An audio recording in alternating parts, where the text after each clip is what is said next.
ఈ వీడియో చూస్తున్నావు అంటే నువ్వు ఇప్పుడు కాలేజ్ స్టూడెంట్ అయినా అయి ఉండాలి, లేదంటే కాలేజ్లోకి ఎంటర్ అయ్యేవాడు అయినా అయి ఉండాలి. ఒకవేళ నీ మైండ్లో కాలేజ్ లైఫ్ అంటే ఏదో స్కూల్ లాగా లేదంటే ఇంటర్ లైఫ్లో లాగా బట్టి చదివేస్తాం, క్లాస్లో ఫస్ట్ వచ్చేస్తాం, తర్వాత అంత సెట్ అయిపోద్ది అనుకుంటే ఇలా మాత్రం కాదు. ఫస్ట్ నువ్వు అనుకున్నది కాలేజ్లో మనం 9 పాయింట్స్ 10 పాయింట్స్ ఇలా బాగా చదివి మార్క్స్ తెచ్చేసుకుందాం.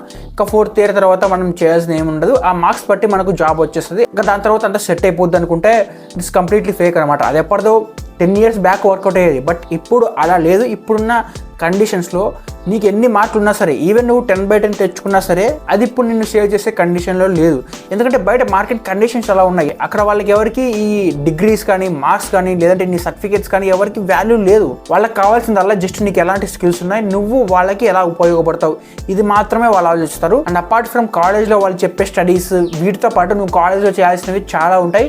అండ్ అవన్నీ ఏదో కాలేజ్లో ఎవరి చేయాలి కాబట్టి చేయాలి అన్నట్లు కాదు, ఖచ్చితంగా చేయాల్సినవే. ఎందుకంటే వన్స్ నువ్వు గ్రాడ్యుయేట్ అయిన తర్వాత ఈ స్కిల్స్ అంటే నీ స్టడీ స్కిల్స్, నీ కాన్సెప్చువల్ నాలెడ్జ్ ప్లస్ నీకు ఏదైతే సబ్జెక్ట్ నాలెడ్జ్ ఉందో దాంతోపాటు ఈ స్కిల్స్ ఉంటే మాత్రమే నీకు ఇప్పుడు బయట వర్కౌట్ అవుతుంది. లేదంటే it's hard to survive in the present job కండిషన్లో. ఫస్ట్ ఆఫ్ ఆల్ ఇప్పుడు కాలేజ్లో కొత్తగా జాయిన్ అయ్యే వాళ్ళకి ఇట్లా మైండ్లో ఉంటుందన్నమాట. కాలేజ్లో జాయిన్ అయిన తర్వాత మనం ఒక మంచి ఫ్రెండ్ సర్కిల్ తీసుకుని ఒక గ్రూప్ క్రియేట్ చేసుకున్నాం. అండ్ ఆ గ్రూప్తో కలిసి మనం మంచి ట్రిప్పులకి వెళ్ళొచ్చు, పార్టీస్ ప్లాన్ చేసుకోవచ్చు, ఇలాంటివన్నీ అనుకుంటారు. But it is not the case in engineering అనమాట. ఫస్ట్ ఆఫ్ ఆల్ నువ్వు కాలేజ్లో జాయిన్ అయ్యావంటే నీ జర్నీ నీదే. ఈవెన్ దో నువ్వు ఒక గ్రూప్లో ఉన్నా సరే, అండ్ నువ్వు జస్ట్ ఒక ఫ్రెండ్ సర్కిల్లో ఉన్నంత మాత్రాన కాలేజ్లో అది తప్ప ఇంకేం చేయకూడదు అని ఏమీ లేదు. సో కాలేజ్లో మనం ఇవి కాకుండా కొత్తగా ఏం చేయాలి, ఏం చేస్తే మనకు ప్రొఫెషనల్గా పర్సనల్గా రెండింటిగా యూజ్ అవుతాయి. ఒకవేళ నువ్వు ఒక యావరేజ్ షై స్టూడెంట్ అనుకో, ఇంట్రావర్ట్ స్టూడెంట్ నాలాగా, ఏం చేస్తే నువ్వు కాలేజ్లో అంటే నీ క్లాస్లో స్టాండ్ అవుట్ అవుతావు, నీకంటూ ఒక పర్సన్గా ఒక గుర్తింపు ఎలా వస్తుంది, అండ్ అలాంటి కైండ్ ఆఫ్ థింగ్స్ నేను ఈ వీడియో చెప్పబోతున్నా. సో నేను ఇప్పటి వరకు మీ మైండ్లో ఏదైతే పాత సినిమాలని మీరు చూసి ఏదో మైండ్లో పెట్టుకొని ఉంటారో కాలేజ్ గురించి, అవన్నీ పక్కకు తీసేస్తాను. ఇప్పుడు మనం కొత్తగా ఏదంటే రియాలిటీ ఎలా ఉంటుంది, దాంట్లో నువ్వు ఏం చేయాలని చెప్పేసి చెప్తా. First of all college is all about exploring, it is not about friendship or parties and enjoying life. Yes, ఈ పార్టీస్ కానీ ఎంజాయ్మెంట్ ఇదంతా ఉంటుంది, but it's all about exploring అనమాట. ఎక్స్ప్లోరింగ్ అంటే నీకు ఎలాంటి స్కిల్స్ ఉన్నాయి, నీకు ఏ పని చేస్తే దాంట్లో ఆనందం దొరుకుతుంది, అండ్ నీకు ఎలాంటి స్కిల్స్గా అవసరం, ఇప్పుడు నువ్వు ఉన్న మార్కెట్ కండిషన్లో ఎలాంటి స్కిల్స్ నేర్చుకుంటే నువ్వు బయట సర్వైవ్ అవ్వచ్చు, and this is the real thing. And ఇవన్నీ చేయాలంటే నీకు ఫస్ట్ తెలియాల్సింది టైం మేనేజ్మెంట్. ఈ స్కిల్ అనేది చాలా చాలా important once you are a college student. ఎందుకంటే నువ్వు కాలేజ్లో ఉండే 6 hours అండ్ మిగతా టైం అంతా నువ్వు నీ ఫ్రెండ్స్తో కానీ లేదంటే ఒంటరిగా గడిపేస్తూ ఉంటావు. అండ్ ఆ టైంని నువ్వు ఎలా యూటిలైజ్ చేసుకుంటున్నావు, ఎందుకంటే నీకు అక్కడ చెప్పేవాళ్ళు ఎవరు లేరు. ఎందుకంటే మోస్ట్ ఆఫ్ ద టైమ్స్ నీతో ఉండేది నీ ఫోన్ అండ్ నువ్వు మాత్రమే ఉంటావు. నీతో నీ పేరెంట్స్ అండ్ నీ ఫ్రెండ్స్ అనేది చాలా టైం వరకు కాలేజ్లో ఉంటారు. వాళ్ళు నీతో కొద్దిసేపు మాత్రమే ఉంటారు. ఏదర్ నువ్వు కాలేజ్లో ఉంటే ఆ కాలేజ్ టైంలో నీతో ఫ్రెండ్స్ ఉంటారు, అండ్ ఇంటికి వచ్చిన తర్వాత కొద్దిసేపు పేరెంట్స్తో మాట్లాడతావు. అండ్ ఆ టైంని ఎలా స్పెండ్ చేస్తూ ఉన్నావు, ఏదర్ నువ్వు ఇన్స్టాగ్రామ్లో రీల్స్ చూసుకుంటా ఉన్నావా, లేదంటే మిగతావి ఏమైనా చేస్తూ టైం వేస్ట్ చేస్తున్నావు అనేది నీ చేతుల్లో ఉంటుంది. అందుకే నేను ఇక్కడ టైం మేనేజ్మెంట్ స్కిల్స్ అనేవి చాలా ఇంపార్టెంట్ అని చెప్పా. సో ఇలా టైంని ఎలా మేనేజ్ చేసుకుంటామంటే, first you need to get the clarity on what you need to do and that time in your day. అంటే ఫర్ ఎగ్జాంపుల్ నువ్వు కాలేజ్లో పొద్దున్న 9 నుంచి ఒక 4-5 దాకా కాలేజ్లో ఉంటావు. వన్స్ నువ్వు కాలేజ్ అయిపోయిన తర్వాత ఇంటికి వచ్చిన తర్వాత ఆ టైం నుంచి నైట్ పడుకునేంత వరకు ఏం చేస్తున్నావు, అండ్ అది అయిపోయిన తర్వాత నువ్వు వీకెండ్స్లో హాలిడేస్ అప్పుడు ఏం చేస్తున్నావు, ఆ టైంని నువ్వు ఎలా బ్యాలెన్స్ చేసుకుంటున్నావు, నీకు పనికొచ్చేవి చేస్తున్నావా లేదంటే అందరిలాగా నువ్వు కూడా టైం వేస్ట్ చేస్తున్నావా అనేది ఇక్కడ main important thing. First of all ఈ స్కిల్స్ ఏంటంటే, ఫర్ ఎగ్జాంపుల్ నువ్వు ఒక సిఎస్సిలో ఉన్నానుకో, కోడింగ్ నేర్చుకోవడం అది నీ టాస్క్, అది నీ స్కిల్. దానికి సంబంధించి నువ్వు టైంని మేనేజ్ చేసుకోవాలి. తర్వాత టైం వచ్చినప్పుడు కాలేజ్లో ఎగ్జామ్స్కి ఎలా ప్రిపేర్ అవ్వాలి అంటే, ఎగ్జామ్కి ఒక 2 days ముందు అప్పుడు ప్రిపరేషన్ స్టార్ట్ చేసి అప్పటి నుంచి ఎగ్జామ్కి లోపల ఎలా ప్రిపేర్ అవ్వాలి. తర్వాత ఇవన్నీ అయిపోయిన తర్వాత నువ్వు ఏదైనా ఇంటర్న్షిప్ చేస్తుంటే అవేలా చేయాలి, లేదంటే ఇంకా నువ్వు ఏమన్నా స్కిల్స్ నేర్చుకొని మనీ ఏం చేద్దాం అనుకుంటే అవేలా చేయాలి. ఇవన్నీ నువ్వు కాలేజ్లో చేయాలంటే నీకు టైం మేనేజ్మెంట్ అనేది ఖచ్చితంగా తెలియాలి. సో ఇలా టైంని మేనేజ్ చేసుకుంటే నువ్వు నేర్చుకోవాల్సిన సెకండ్ స్కిల్ ఏంటంటే కమ్యూనికేషన్ స్కిల్స్.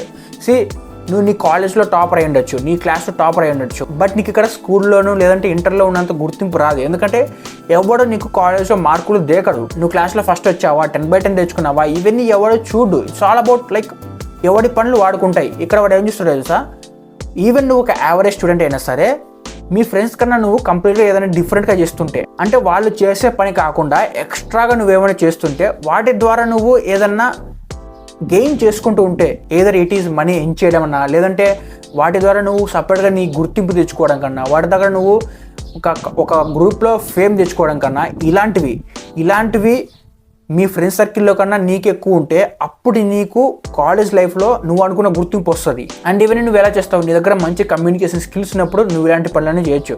ఫర్ ఎగ్జాంపుల్ నువ్వు కాలేజ్లో కానీ లేదంటే మీ క్లాస్లో కానీ ఏదన్నా ఈవెంట్ కండక్ట్ చేస్తున్నారు, ఆ ఈవెంట్ని నువ్వు హోస్ట్ చేయాలి. లేదంటే ఒక క్లబ్ లాంటిది ఏమన్నా మీ కాలేజ్లో స్టార్ట్ చేసినారు, దానికి నువ్వు ఒక ఈవెంట్ని ఆర్గనైజ్ చేయడం కానీ ఇలాంటి టైప్ ఆఫ్ స్కిల్స్ నువ్వు ఎప్పుడైతే డెవలప్ చేసుకుంటావో అప్పుడు నీకు మీ ఫ్రెండ్ సర్కిల్ నుంచి నీకు సపరేట్గా ఒక type of fame, type of గుర్తింపు అనేది వస్తుంది. అండ్ ఇవే కమ్యూనికేషన్ స్కిల్స్ నీకు ప్లేస్మెంట్లో కూడా ఉపయోగపడతాయి. రీసెంట్గా నేను ఒక ఇంటర్వ్యూకి అటెండ్ అయ్యాను అనమాట. అక్కడ నేను నా రెజ్యూమ్ ఇచ్చిన తర్వాత వాళ్ళు అసలు నా మార్క్స్ కూడా చూడలేదు. నాకు అకాడమిక్లో నేను ఎంత స్కోర్ చేశాను, కాలేజ్లో ఎన్ని వచ్చాయి, స్కూల్లో ఎన్ని వచ్చాయి, వాటిని గురించి వాళ్ళు అస్సలు అడగలేదు. వాళ్ళు నన్ను అడిగిందల్లా నేను ఏవైతే స్కిల్ నేర్చుకున్నానో, నేను కాలేజ్లో అదర్ యాక్టివిటీస్ ఏమన్నా చేశానో వాటి గురించి మాత్రమే నన్ను అడిగారు. వాళ్ళు నువ్వు కాలేజ్లో లైక్ 10/10 తెచ్చుకున్నావా లేదంటే ఇవి తెచ్చుకున్నావా అవి ఏమడలేదు. జస్ట్ నువ్వు అక్కడ అవి ఏదైతే స్కిల్స్ నేర్చుకున్నావు, ఫర్ ఎగ్జాంపుల్ ఏమన్నా ఈవెంట్ని హోస్ట్ చేసావు, అక్కడ నువ్వు ఈవెంట్స్ని కండక్ట్ చేసావు, ఇవన్నీ ఎలా చేసావు, నువ్వు ఇక్కడ టీమ్ లీడర్ ఎలా వర్క్ చేసావు, అక్కడ నువ్వు చేసిన మిస్టేక్స్ ఏంటి, అక్కడ నువ్వు వాటి నుంచి ఏం నేర్చుకున్నావు, యాజ్ ఎ స్టూడెంట్గా నువ్వు ఎక్స్ట్రా కరికులర్ యాక్టివిటీస్ ఏం చేసావు, దాంట్లో నీ రోల్ ఏంటి, ఒకవేళ నువ్వు కంపెనీకి జాయిన్ అయిన తర్వాత ఒక ఆర్గనైజేషన్ అంటే ఒక టీంని నువ్వు లీడ్ చేయగలవా లేదా, వాళ్ళ కంపెనీ గోల్స్కి రీచ్ అయ్యేట్లు వాళ్ళకి నువ్వు పని చేసి పెట్టగలవా లేదా అనేది మాత్రమే వాళ్ళు చూస్తారు. ఇవి తప్ప నీ అకాడమిక్ స్కోర్ కానీ లేదంటే క్లాస్లో ఫస్ట్ వచ్చావా సెకండ్ వచ్చావా ఇవి మాత్రం అస్సలు చూడరు. ఎస్, ఖచ్చితంగా నీకు ఒక మంచి మార్క్స్ అయితే ఉండాలి. ఒక 75%, 80% ఇవి ఉన్నాయనుకో చాలు. దాని తర్వాత నీకు 10/10 ఉండాల్సిన అవసరం లేదు. ఇది నేను ఎందుకు చెప్తున్నా అంటే ఇక్కడ నువ్వు మార్క్స్ అని కాలేజ్లో టైం అంతా వేస్ట్ చేసుకోమాకు. అండ్ ఇవి కాకుండా నువ్వు డెవలప్ చేసుకోవాల్సిన స్కిల్స్ ఇంకా చాలా ఉంటాయి. సో కమ్యూనికేషన్ స్కిల్స్ అయిపోయిన తర్వాత నెక్స్ట్ థింగ్ నువ్వేం చేయాలంటే you need to create content on Instagram and YouTube. Content create చేయడం అంటే ఏదో కొత్తగా వింటున్నట్లుంది కదా, బట్ ఇదంత కొత్త విషయం కాదు, చాలా మంది చేస్తున్నారు. ఎవరైతే కాలేజ్లోనే కంటెంట్ క్రియేట్ చేస్తున్నారో అంటే ఎవరైతే కాలేజ్ నుంచే వాళ్ళ లెర్నింగ్స్ కానీ వాళ్ళ ఎక్స్పీరియన్స్ని కానీ ఇంటర్నెట్లో షేర్ చేసుకుంటున్నారో వాళ్ళకి అక్కడి నుంచే ఒక కైండ్ ఆఫ్ ఒక మోటివేషన్ వస్తుంది అనమాట. ఎందుకంటే నీ వీడియోస్ చాలామంది చూస్తూ ఉంటారు, అక్కడ నుంచి నువ్వు నిన్ను మోటివేట్ చేసుకొని ఇంకా కొంచెం బాగా చేయాలని చెప్పేసి నువ్వు కొత్తగా స్కిల్స్ నేర్చుకొని నీ వీడియోస్ని చేయడం కోసమే హార్డ్ వర్క్ చేస్తావు. And that is the best thing you can do for your self. But ఇవన్నీ పక్కన పెట్టినా వీడియోస్ చేయడం వల్ల నీకు జరిగే బెస్ట్ థింగ్ ఏంటో తెలుసా, నీ కమ్యూనికేషన్ స్కిల్స్ ఇంప్రూవ్ అవుతాయి, నీ కాన్ఫిడెన్స్ ఇంప్రూవ్ అవుతుంది. దానివల్ల నువ్వు కాలేజ్లో ఏదైనా చేయగలుగుతావు. మీ ఫ్రెండ్ సర్కిల్ తోటి నువ్వు డిఫరెన్షియేట్ చేసుకొని వాళ్ళకంటే నువ్వు బెటర్ రా అని అనిపించుకోగలుగుతావు when you are creating content on Instagram or LinkedIn అనమాట. ఎందుకంటే కాలేజ్లో నేను కూడా అలాగే చేశాను కాబట్టి. అండ్ ఇలా చేయడం వల్ల నేను నాకంటే ఒక స్పెసిఫిక్ కైండ్ ఆఫ్ స్కిల్స్ నేర్చుకోగలిగా. ఆ స్కిల్స్ తోటి మనీ ఎర్న్ చేస్తున్నా. అండ్ దాంతో నాకు నా ఫ్రెండ్ సర్కిల్ ఏదైతే ఉందో అక్కడ నుంచి సపరేట్ నేమ్ అంటే ఒక సపరేట్ టైప్ ఆఫ్ గుర్తింపు కూడా వచ్చింది. It is all because I was creating content on Instagram and YouTube అనమాట. అర్థం నేను మీకు చెప్పేది ఒకటే, మీ క్లాస్లో 60 మంది ఉంటే వాళ్ళు చేసే పని నువ్వు చేస్తే వాళ్ళకి నీకు ఎలాంటి తేడా ఉండదు. వాళ్ళకున్న గుర్తింపే నీకు ఉంటుంది, వాళ్ళకి నీకు ఎలాంటి డిఫరెన్స్ ఉండదు. అండ్ నీకంటూ సపరేట్గా ఒక టైప్ ఆఫ్ రికగ్నైజేషన్ అనేది ఎప్పుడూ రాదు. ఎప్పుడైతే నువ్వు డిఫరెంట్ కైండ్ ఆఫ్ థింగ్స్ చేస్తావో వాళ్ళకంటే ఎక్కువ కొంచెం కష్టపడి కొన్ని స్కిల్స్ కానీ లేదంటే కొంచెం ఎక్స్ట్రా హార్డ్ వర్క్ చేస్తావో అప్పుడు మాత్రమే నీకు స్పెషల్ కైండ్ ఆఫ్ రికగ్నేషన్ కానీ ఫేమ్ కానీ వస్తుంది. ఆ స్కిల్సే నీకు ఉపయోగపడి ఫ్యూచర్లో మంచి జాబ్ కానీ లేదంటే వేరే ఏదైనా చేసుకోవడానికి కానీ బాగా ఉపయోగపడతాయి. సో నేను ఈ వీడియోలో ఒక బ్రీఫ్ ఇంట్రొడక్షన్ ఇచ్చా, ఏం చేయాలి అంటే లైక్ ఎలా ఉంటే మీ కాలేజ్లో స్టాండర్డ్ అవ్వచ్చు అని ఒక బ్రీఫ్ ఇంట్రొడక్షన్ ఇచ్చా. దీనికి సపరేట్గా అంటే లైక్ ఇన్డెప్త్గా మీరు ఎలాంటి స్కిల్స్ నేర్చుకోవాలి, సమ్ కైండ్ ఆఫ్ ఎలా మనీ ఎర్న్ చేయాలి, ఇలాంటి టైప్ ఆఫ్ వీడియోస్ కావాలంటే కింద కామెంట్లో మెన్షన్ చేయండి. అండ్ అలాంటి వీడియోస్ కూడా నేను చేస్తాను. అండ్ దానికన్నా ముందు మీరు నా ఛానల్ని సబ్స్క్రైబ్ చేసి పెట్టుకోండి. అండ్ మీ ఫ్రెండ్స్కి ఎవరైనా ఉంటే వాళ్ళకు కూడా షేర్ చేయండి.